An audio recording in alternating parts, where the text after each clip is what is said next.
I hope you're having a great day. I've got an interesting item on the bench today. If you've watched my channel before, you know I don't really work on amps. It's not my specialty. I don't really know a lot about them.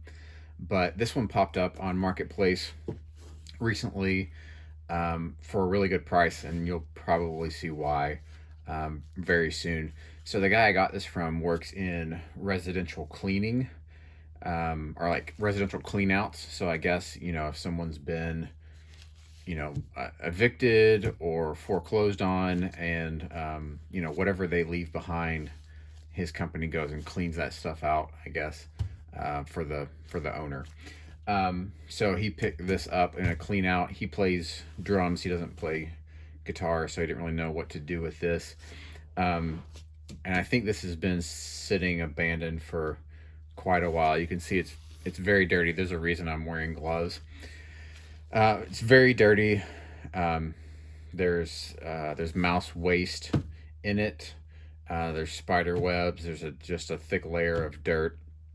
And this also came with a cabinet, which is, if you can believe it, in worse shape than the head, which I'll show you that a little bit later on. So if you can tell, I'll do some close-ups.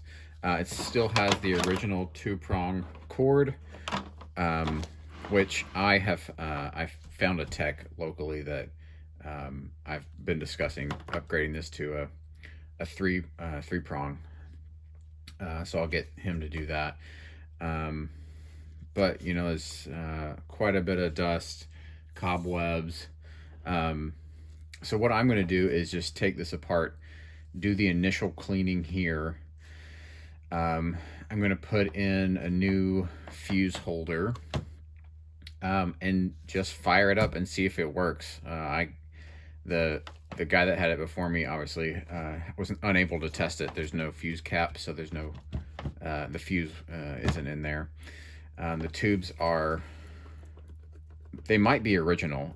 Some of them are branded as Silvertone, but you can see that they are just absolutely filthy. That's usually not a good sign. This tube is probably near end of life. It's an RCA, so I don't think that's original. They all would have been branded Silvertone. There's a Sylvania.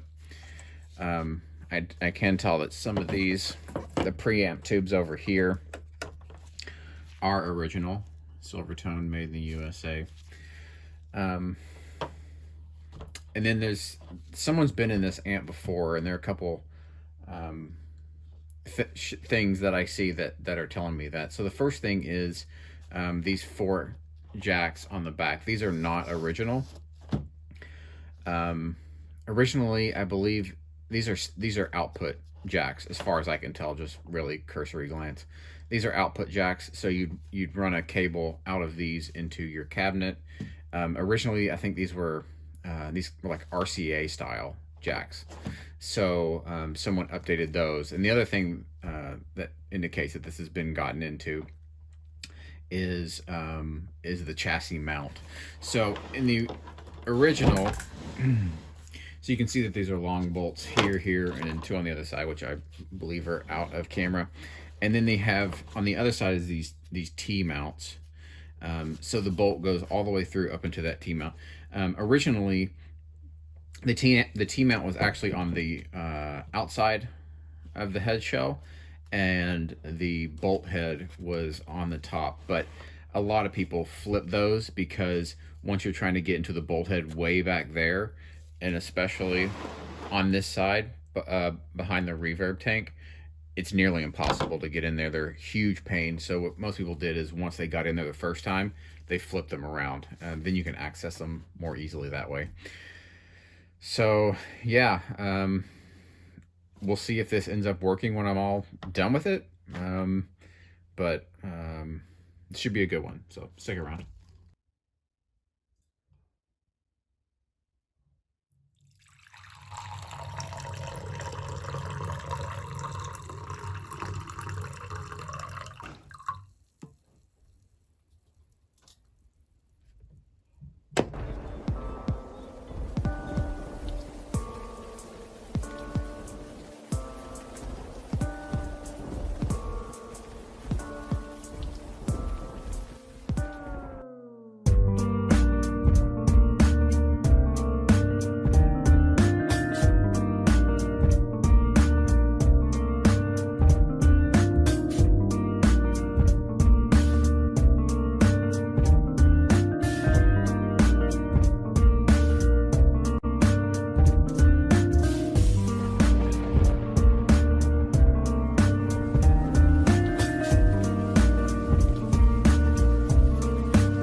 right, so I finally was able to get the chassis out of the head shell. There was one bolt that was really rusted bad. You can see in this corner here. I almost gave up a couple times and cut it off, but I was finally able to get it out. And yeah, this is pretty disgusting. So you can see mouse waste everywhere. While I was doing this, wearing gloves obviously, but also wearing a mask, you don't want to breathe this stuff in. It's really nasty. So now you can see the top of the chassis. I'm gonna try to get all this cleaned up. I've already taken all of the tubes out. I've just kind of wiped those down a little bit. A lot of rust there on the reverb tank and everything. So I actually have not flipped the chassis over yet. I'm a little bit scared to see what I'll find. I'm expecting that probably the mice got in there and chewed quite a bit of it up. Fingers crossed that they didn't, but I just kind of assume the worst, and hopefully we're pleasantly surprised.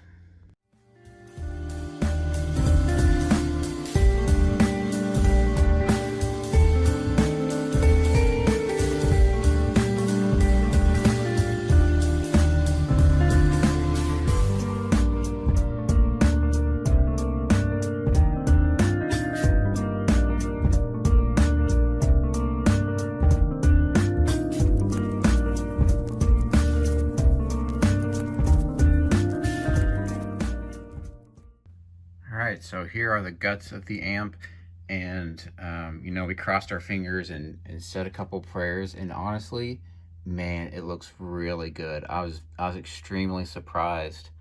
You know, I guess we could have probably figured by the fact that the head shell doesn't have any holes chewed through, that the mice didn't get into here. But man, it actually is extremely clean in here, which is great.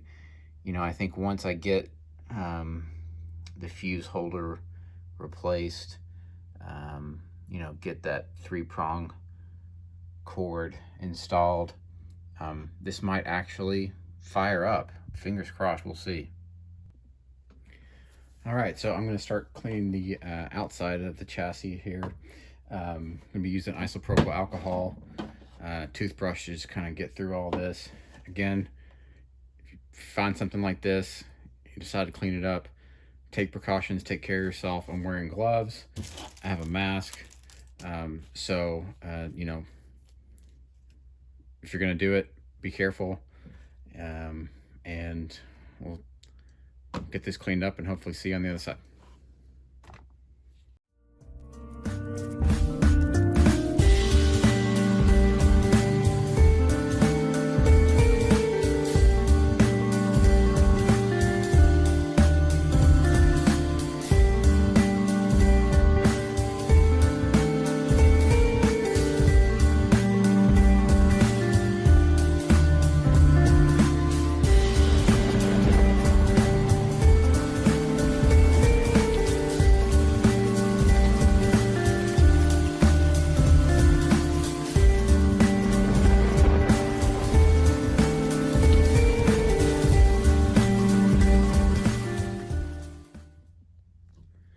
Alright, so hopefully you can see that I'm making some progress here.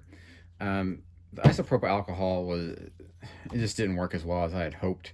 So the method that I have found that's really working is just, you know, some Clorox wipes here, lay them out, and then use a toothbrush underneath, you know, just kind of stick it over it like that, and that helps me to get into the corners and also get the scrubbing action going. So that's been working out pretty well. This side's mostly done. I've still got the other side. But what I want to do is I'm going to go ahead and take off this front plate. So if you can see it, the chassis is just one big piece of bent metal here, and the faceplate just is stuck onto this via the controls in the front. So let me turn that around for you. So these controls right here, the nuts on here actually are holding this plate on. So I'm just going to go ahead, and I actually don't think it's going to be that big of a deal. I'm just going ahead and pull the knobs off. I want to clean them anyway. off of the faceplate. So once I pull this plate off, then I should just get that piece of the chassis that I really want to be able to clean. This will give me a little bit more access. All right, here it is. Basically done. I might hit it a couple more times. Definitely not perfect by any means.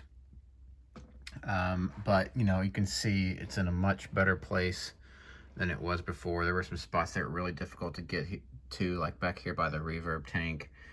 And there were some spots that are just, you know, so far gone, rusted. There's really not anything I can do about them. But, you know, overall it cleaned up pretty well. I tried to take off the reverb tank, but you can tell those bolts are just so frozen, rusted. It was never going to come off. I was hoping to get back there for a little bit more access, but that proved too difficult. So next thing I'm going to do is just internally clean these potentiometers. You know, they've probably been sitting unused for quite a while, so I would assume if this thing does fire up, they would be very scratchy. So hopefully get that done and those will be good.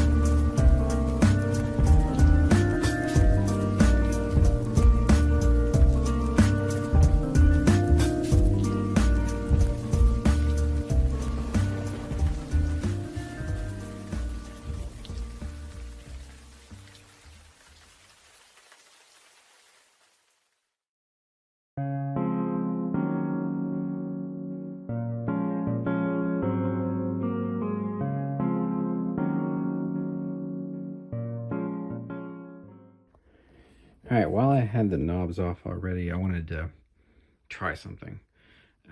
You know, you can see, which not surprisingly, given how this amp was treated and the condition it's been left in, a lot of little rust spots along the faceplate here. You know, these amps are not valuable. They're not super collectible. So I wanted to, you know, give it a try to clean this thing up. So you can see on this side, I have not done anything. And then on this side, I've used some Brasso, and I'm really pleased with how this is starting to look. So I'll continue to clean this up, but by the time I think it's done, yeah, I think it's gonna look really good. All right, there is the faceplate all done. Yeah, definitely not perfect. I don't think it's ever gonna look the way it did when it was new again, but I think it's pretty good improvement. My one concern was that once I started using the Brasso, that you know, all the lettering would come off, but it stayed on quite well. I actually don't think any of it was damaged, so I'm very happy with how that turned out. All right, here it is, cleaned up. Tubes are in, all of the knobs have been cleaned, all the tube sockets have been cleaned. Now what I'm gonna do is replace this fuse. The fuse holder, the cap is gone. I tried to buy a replacement online. I could not find the exact one.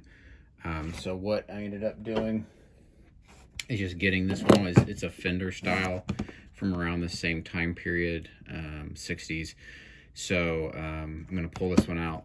This should be pretty easy. It's just 2 solder points, one here, one on the end. Get that put in, and then, I don't know, maybe turn it on. We'll see.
here is the 2x12 cab that came with the 1484. It is the matching original cab that came with it. As you can see, pretty dirty, just like the head. I think it's going to clean up fairly nicely. The grill cloth, there's no tears that I can see, which is good. So hopefully, you know, after a good cleaning, hopefully that'll end up looking pretty nice. Here's the back of the cab. You can see a lot of things that are not original. So the first one is this knob here. I'm not entirely sure what this is. It's a volume knob. I haven't gotten into and looked at the wiring, but what I assume is going on is somebody set this up that the amp would go into this first, and they could, kind of like an attenuator, I guess, dial back the volume or the power that's going into the speakers, which are on the other side of this board. I'm gonna take this out. It's not gonna work the way it was intended anyway. The other thing you'll see here, some cabling. Let me bring you down here so you can see. Yeah, as you can see in here, it's quite dirty here as well. So the cord going into it is an RCA cord, which the Silvertones had originally was RCA output jacks. The one I have was switched to a 1/4 inch, and then this, which goes into a speaker on this side, has a gator clip on it. So I'm not entirely sure what was going on here, but what I'm going to do is rip these out. I'm going to install a 1/4 inch jack output somewhere mounted onto this board, and I'm gonna wire it together to be in 4 ohms because the amp puts out 4 ohms. Some other things that you can see, just kind of show what a poor job this was. Obviously the back piece here is not original, not even cut straight. And then if you can see this here, let me move it around. There are nails holding in the baffle, or the back plate, I should say. It's not really a baffle. And then here and here as well. So these screws that are here and here look probably original, or at least they're the right kind. So once I rip all this off, we'll see what's inside. Okay, so I have the back panel off. Yeah, so what it looks like was that RCA cord is going into here first, and it's acting like an attenuator, and then the output is going into the speaker. So really nice, high quality piece of faux wood paneling. And then we have what are very likely the original Jensen special design speakers. Some people like them, some people don't like them. Got a lot of cobwebs in here, spider eggs, things like that. So I'm gonna rip this off the rest of the way, get this cleaned up. Yeah, kind of see what we have.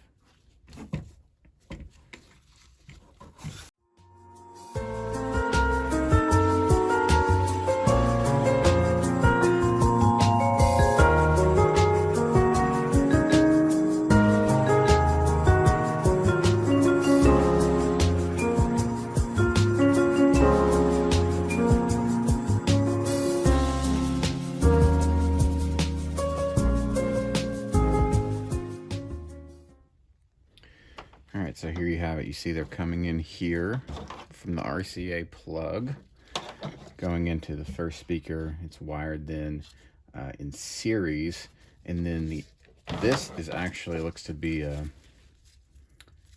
output wire. So I guess you would try to clip this onto another speaker cab if you wanted to run 2 of these together. Yeah, so we'll get rid of this. We'll run it as a single cab, and then wire our jack to this. and we should be good.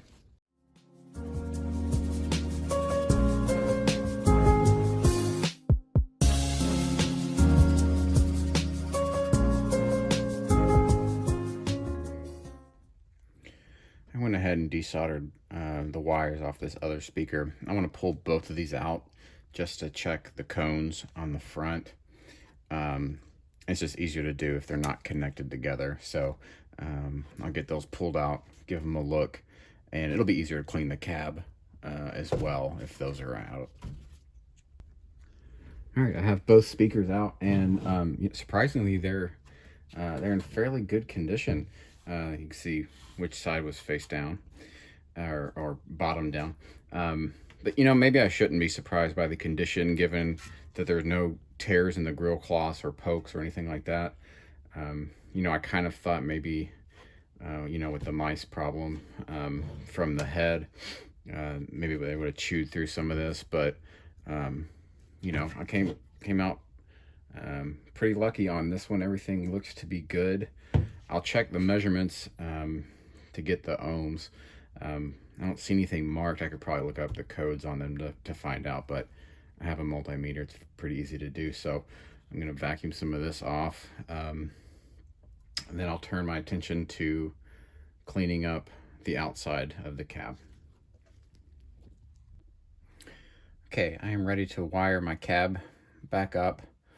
Just want to make sure that I'm wiring the positive correctly and the negative correctly. So I'm going to just check in continuity.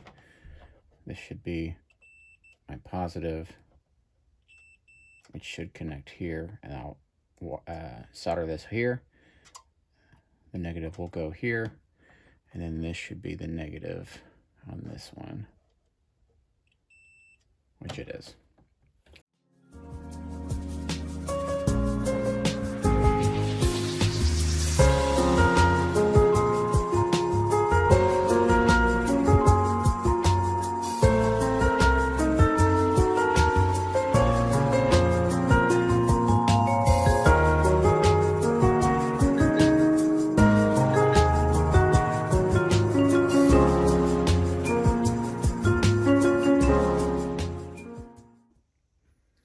While I was cleaning this cab, I noticed something that there are hints of, and I should have noticed it earlier, but you can see here, I'll try to bring it in. The original color of the Tolex is what you would see on the Silvertone head of the same period. It's kind of bluish grayish, but then the outside you'll see is black. And you'll remember from earlier in the video that the front speaker grill cloth is also black. I didn't think anything of it at the time. In hindsight, yeah, I should have.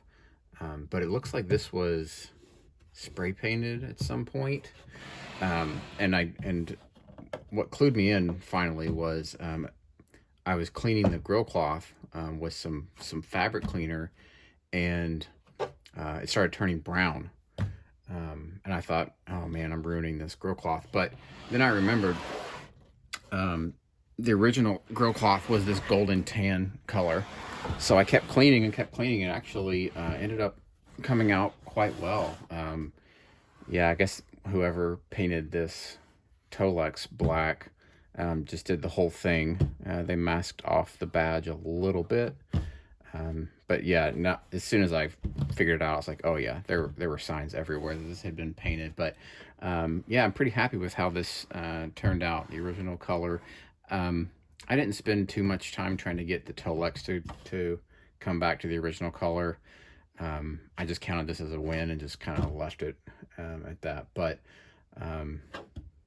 yeah, I'll get this paired up with the head and see if it comes on, see how it sounds. All right, so we are ready to try it out. I went ahead and turned it on so the tubes could warm up. It's already better than expected in that it turned on, so we'll give it a check. I want to make sure the volume's down, so that way if it does start squealing or whatever after I flip it off of standby, it won't scare anybody. So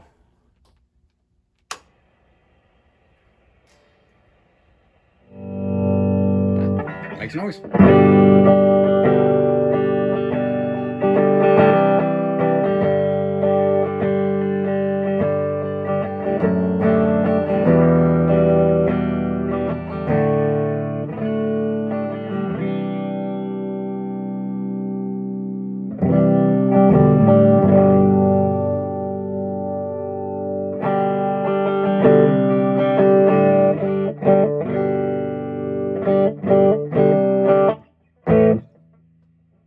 I'm going to check the second input, channel 1.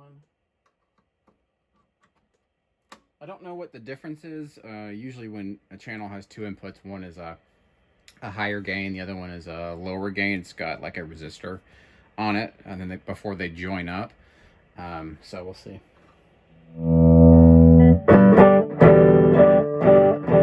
Maybe a little bit more. Now it's not cranked. It's probably about 11 o'clock now. It's louder than I expected. Sounds good though, man.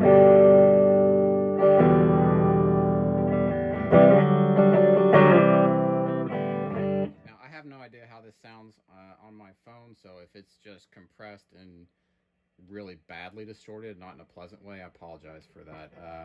This is why I don't really do amp sounds on my channel, because I really don't have amps a lot, actually. And yeah, it definitely feels like it breaks up sooner, which is good. I'm gonna turn that down. I'm gonna go over to channel 2 if I can get this out of here.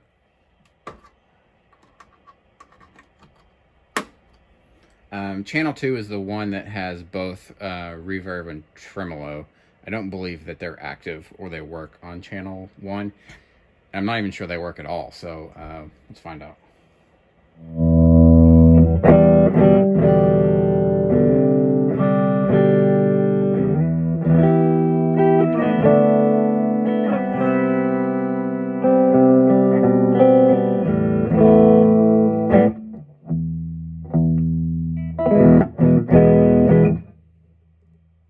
It's really just it's really got more punch than I expected.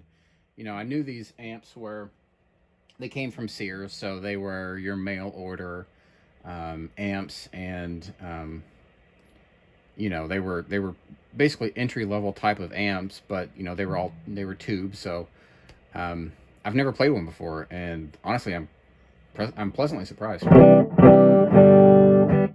let's check out, see if the reverb works. Now, before I play anything, the reverb is kind of widely disliked on this amp. Let's see if it works first.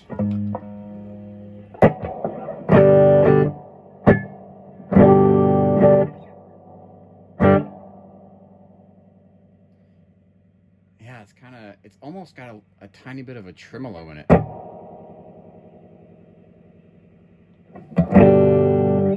Now, I'll say the reason I think that the reverb is disliked is because this amp was,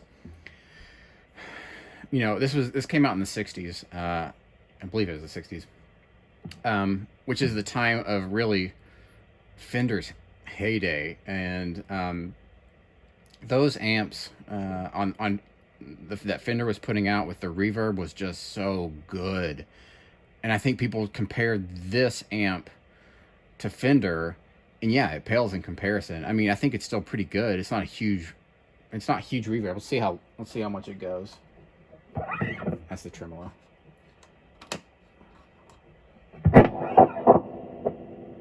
That's almost a delay effect. I wonder if that's supposed to do that.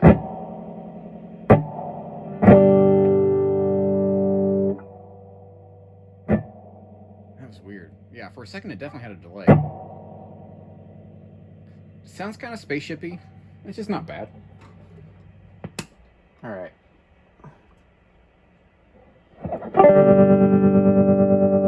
Oh man, that sounds so good.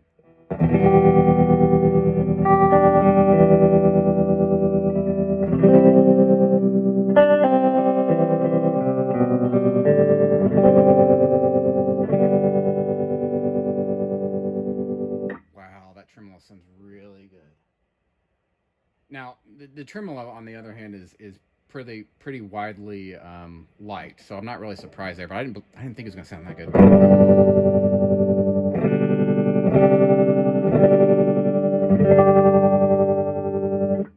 man, it sounds so good. I'm gonna back the speed off and then add the intensity up all the way.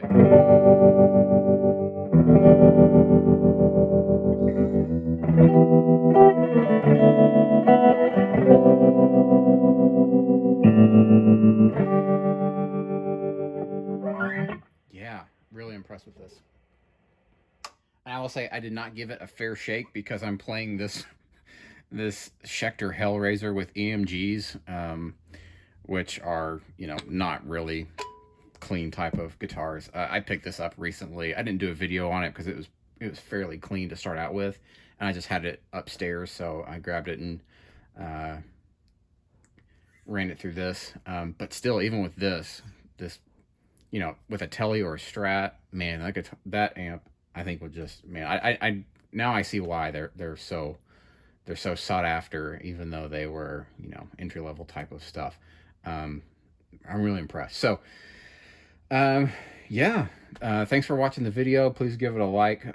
Please subscribe to the channel if you're not already, and hopefully I'll get some more stuff like this. This was really fun. Thank you guys.